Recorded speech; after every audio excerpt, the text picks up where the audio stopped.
ભચાઉના Baba Saheb Ambedkar circle પર આજે સાંજે એક વિચિત્ર ઘટના બની। લોકોના જીવ બચાવતા બે વાહનો 108 અને ફાયર બ્રિગેડ સાંજે 6:28 વાગ્યે સામસામે ટકરાયા। સદનસીબે મોટી જાનહાનિ ટળી છે। સૌથી મોટી વક્રતા એ છે કે આજે જ દિવસે મામલતદારશ્રીએ અહીં અકસ્માત રોકાવવા દબાણો હટાવ્યા હતા। દબાણ હટાવ્યાના ગણતરીમાં કલાક બાદ જ આ અકસ્માત થતા હવે 4 રસ્તાના ટ્રાફિક મેનેજમેન્ટ સામે ગંભીર સવાલો ઊભા થયા છે। શું માત્ર દબાણ હટાવવાથી જ અકસ્માત અટકશે?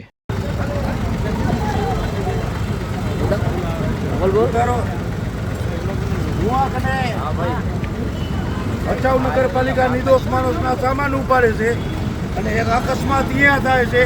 અકસ્માતના લીધે હું રોડ સાફ કરાવવાનું કહી અને નિર્દોષ માણસના સામાન ઉપાડે છે એ વ્યાજબી છે? વગર નોટિસે સામાન ઉપાડી જાય છે ગરીબ માણસોના, એનું શું કરવાનું?